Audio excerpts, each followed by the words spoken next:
He did his best to block out the noises, hunching his shoulders so that his collar covered his ears, head down, a fine mist of rain dampening his black hair. The entrance to the cemetery was halfway down the block, a pair of wrought iron gates set into a high stone wall. Any mundane passing by would have observed nothing but a plot of overgrown land, part of an unnamed builder's yard. As Will neared the gate, something else no mundane would have seen materialized out of the fog, a great bronze knocker in the shape of a hand, the fingers bony and skeletal.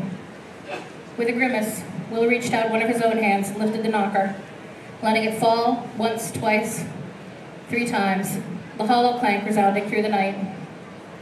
Beyond the gates, mist rose like steam from the ground, obscuring the gleam of bone.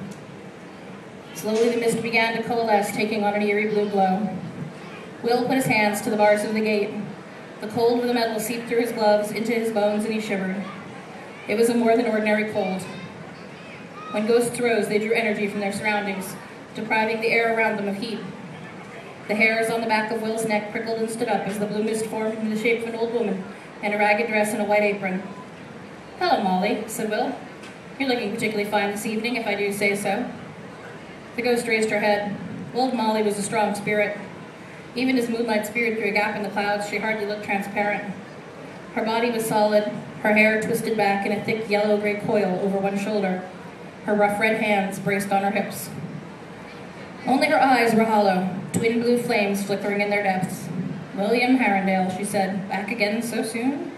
She moved toward the gate with that gliding motion peculiar to ghosts. Her feet were bare and filthy, despite the fact that they never touched the ground. Will leaned against the gate. "You know I missed your pretty face." She grinned, her eyes flickering, and he caught a glimpse of the skull beneath the half-transparent skin. Overhead, the clouds had closed in on one another again, blocking out the moon. Idly, Will wondered what old Molly had done to get herself buried here, far from consecrated ground. Most of the wailing voices of the dead belonged to suicides, those outcast dead who could not be buried in a churchyard. Although Molly had managed to make the situation profitable for herself, so perhaps she didn't mind. She chortled. "What do you want, young shadow hunter?"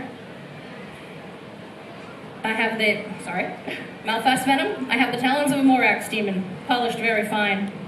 "No," Will said, "that's not what I need. I need 4-eye demon powders ground fine." Molly turned her head to the side and spat a tendril of blue fire. "Now what's a fine young man like you want with stuff like that?" Will just sighed inwardly. Molly's protests were part of the bargaining process. Magnus had already sent Will to Molly several times now, once for black candles that stuck to his skin like tar, once for the bones of an unborn child, and once for a bag of fairy eyes that dripped blood on his shirt. "You think I'm a fool," Molly went on. "This is a trap, isn't it? You Nephilim catch me selling this stuff, and it's the stick for me." "You're already dead," Will said. "I don't know what you think the clave could do to you now." "Ha!" Her hollow eyes flamed. "The prisons of the silent brothers beneath earth can hold either the living or the dead." Will held up his hands. "There are no tricks here. Surely you must have heard the rumors running about in Downworld.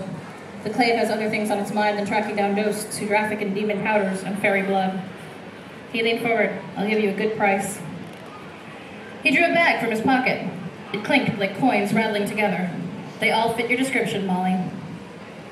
An eager look came over her dead face, and she solidified enough to take the bag from him. She plunged one hand into it and brought her palm out full of rings, gold wedding rings, each tied in a lover's knot at the top. Old Molly, like many ghosts, was always looking for that talisman, that lost piece of her past that would finally allow her to die. In her case, it was her wedding ring. She dropped the rings back in the bag, which vanished somewhere on her undead person, and handed him a folded sachet of powder in return.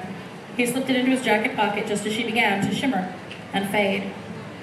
"Hold up there, Molly. That isn't all I came for tonight." The spirit flickered while greed warred with impatience and the effort of remaining visible. Finally, she grunted. "Very well. What else do you want?" Will hesitated. This was not something Magnus had sent him for. It was something he wanted to know for himself. "Love potions." Old Molly screamed with laughter. "Love potions? For you. It's not my way to turn down payment, but any man who looks like you has got no need of love potions, and that's a fact." "No," Will said.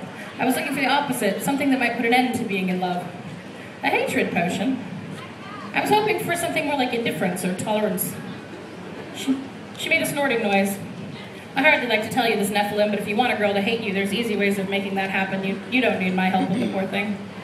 And with that, she vanished, spinning away into the mists among the graves. Will, looking after her, sighed. Not for her, he said under his breath, though there was no one to hear him. For me. And he leaned his head against the cold iron gate.